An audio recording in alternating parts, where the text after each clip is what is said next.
I never thought a simple ranch gate could start a full-blown neighborhood drama, but that's exactly what happened. It all started one sunny afternoon when I decided to repaint my ranch gate. I chose a color that felt right for my property, something warm and welcoming, but apparently that choice was about to trigger a level of outrage I had never imagined. Little did I know, the person who would become the center of this chaos was the HOA president, a woman known for her strict rules, sharp tongue, and obsession with keeping our community perfect in her own way. As soon as she spotted the new gate color, her reaction was intense. She stormed up to my property like a hurricane, waving her arms, pointing, and shouting about violations I didn't even realize existed. I tried to explain that the color was within the allowed palette. It was my property and my decision, but she wasn't listening. Her face was red, her voice booming across the yard, and every neighbor who happened to be outside stopped to watch the spectacle. You could feel the tension in the air. It was the kind of confrontation that makes everyone uncomfortable. The kind where you know things are about to escalate, but you don't know how far. Then things took an unexpected turn. I had just finished moving my old tractor into position near the gate, ready to make some adjustments, when she suddenly leaned too close and threatened to call the HOA board and local authorities. That's when I realized I needed to act fast. The situation was escalating, the crowd was growing, and no one knew what would happen next. Would the gate survive her wrath? Could I keep my property without getting dragged into a full HOA feud?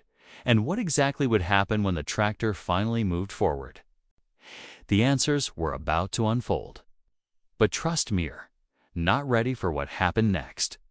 The air was thick with tension as I stepped back from the gate, trying to keep my voice calm while she continued her tirade.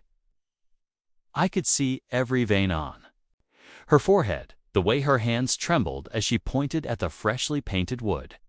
And I realized this wasn't just about a color. This was about control, about rules that seemed to exist for the sole purpose of proving her authority over everyone in the neighborhood. My neighbors whispered among themselves, unsure whether to intervene or just watch the drama unfold.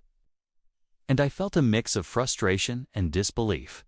I remembered the day I bought this property, imagining peaceful afternoons working in the yard, free to make my own decisions. I never expected an HOA president to patrol every detail of my home like a hawk. Yet here she was, turning what should have been a small disagreement into a full-blown confrontation. I tried to explain that the color I chose was approved, even showed her the palette I had used, but she waved it off, insisting that it didn't match the community aesthetic and that she had the final say.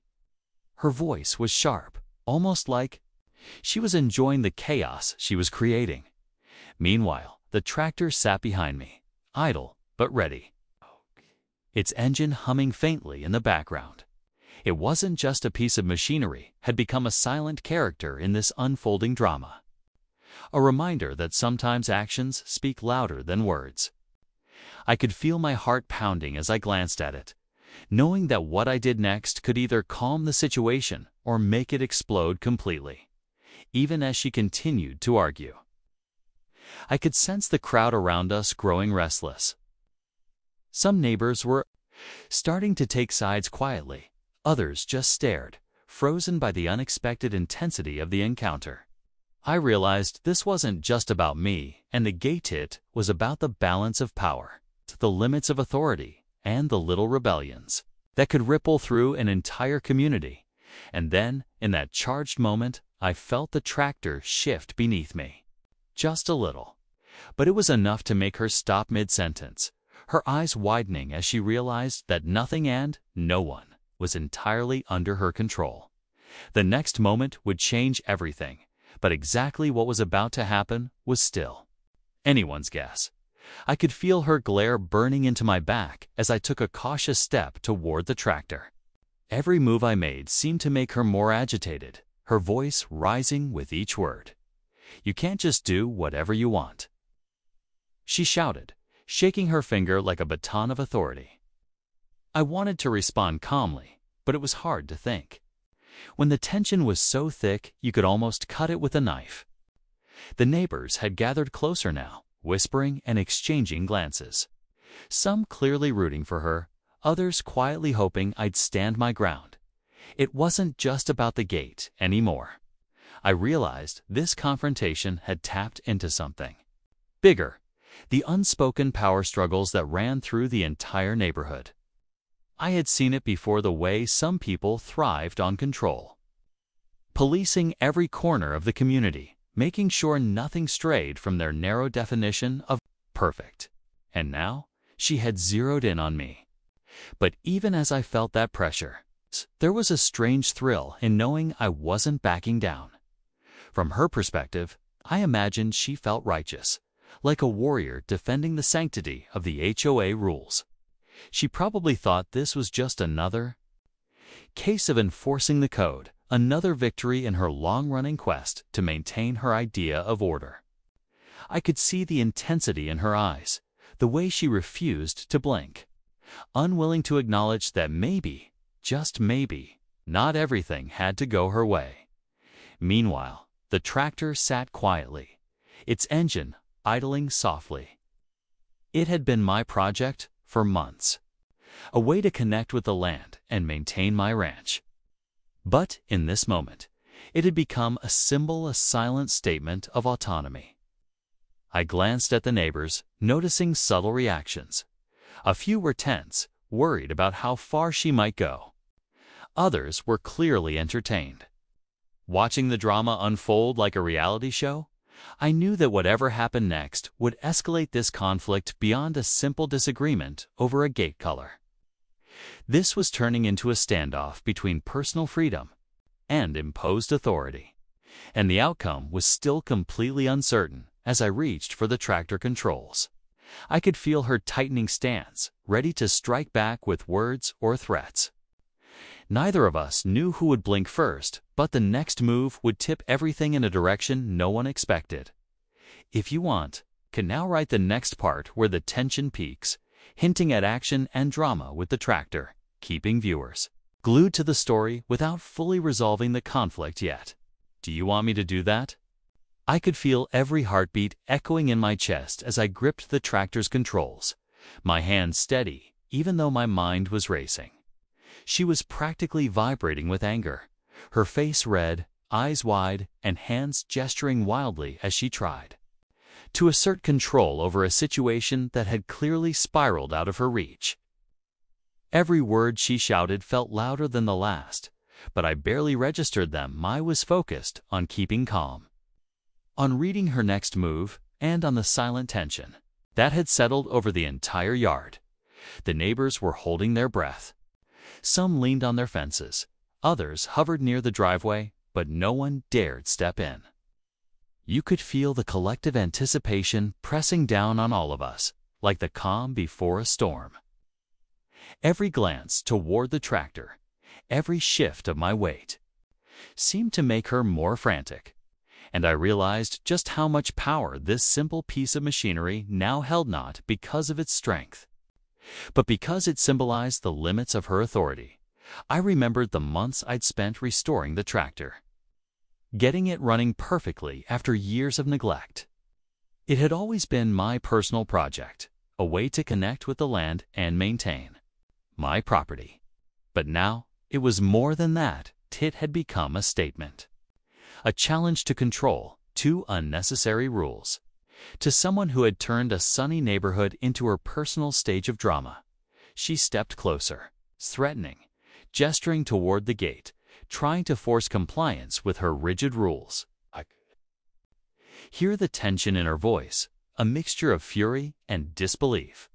I could feel the tractor beneath me, ready to move, ready to make a statement I wasn't sure she expected. My own heart was pounding, adrenaline surging through my veins, and I knew that any sudden movement could push the situation over the edge. Time seemed to stretch. Every second felt like an eternity as she leaned forward, daring me to act, and I could see in the corner of my eye the whispers and gasps from the neighbors. Nobody knew what would happen next. Would the tractor stay put, or would it finally move forward, changing everything in an instant? The yard was silent, except for the faint hum of the tractor and her sharp breaths. The tension had reached its breaking point. One small decision, one subtle move, and the entire confrontation could explode in ways no one was ready for. I can continue next with the actual climactic tractor moment, where the suspense erupts and the confrontation reaches its peak, keeping it dramatic and YouTube-friendly. Do you want me to write that part now? Just as I felt the tension reaching a point where I could barely breathe, something completely unexpected happened. A loud clang echoed from the side of the yard. One of the fence posts had given way, and a neighbor's curious dog darted straight between us, barking and yapping as if adding fuel to the fire. The HOA president jumped back, startled, her hands flailing as she tried to regain her composure. That small interruption sent ripples through the crowd. Some neighbors gasped, others laughed nervously.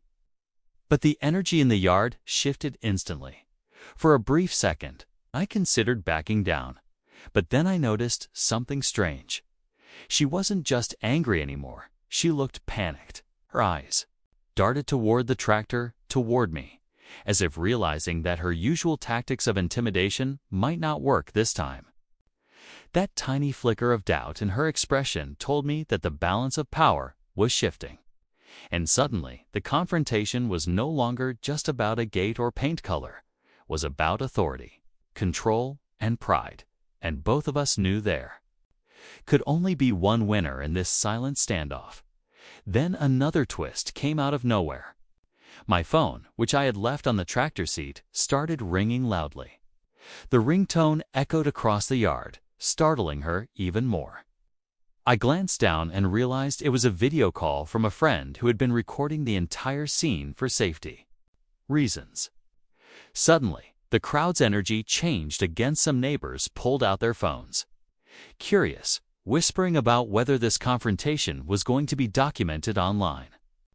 The thought that the drama could go beyond the yard, that it could be replayed and scrutinized later, added a whole new layer of tension. I could feel my hands tighten on the tractor's wheel, aware that every second now mattered more than ever. Her voice grew shriller, her gestures more desperate, and I realized that neither of us could back down without losing face. Every eye in the neighborhood was on us, every heartbeat synchronized with the hum of the tractor. And I knew that whatever happened next would change everything. The tractor was still idle, but the possibilities hung in the air like a storm ready to break.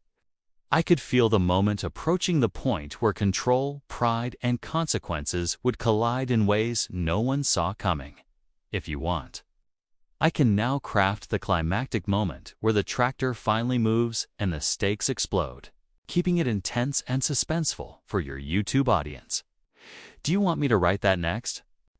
I could feel the tension crackling in the air as I finally turned the key in the tractor's ignition. The engine roared to life, its deep rumble vibrating through the yard. She froze, her eyes widening, her hand frozen mid-gesture as the sound registered.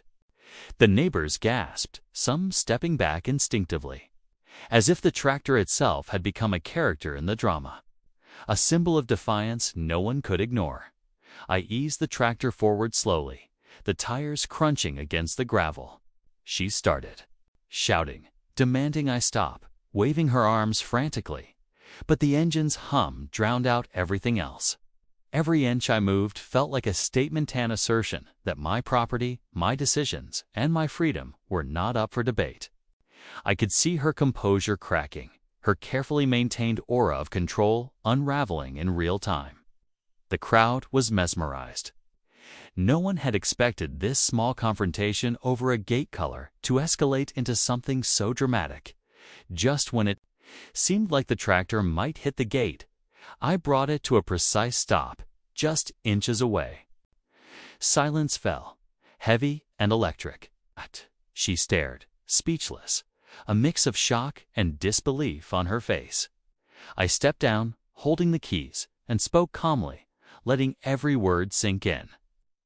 I explained that I had followed all HOA guidelines, and that my choices didn't have to undermine community rules. They simply reflected my personal space and autonomy.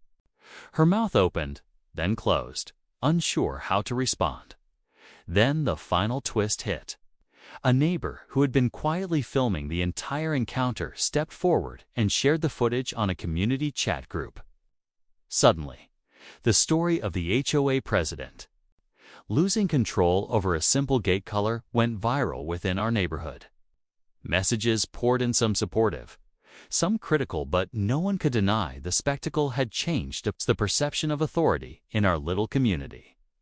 In the end, the gate stayed as it was, the tractor returned to its corner, and the HOA president walked away, humbled but still defiant in her own way.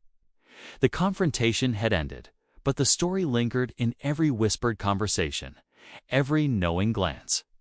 It was a reminder that sometimes standing your ground changes more than just one argument. It can shift the balance of power entirely, leaving everyone involved questioning what really matters.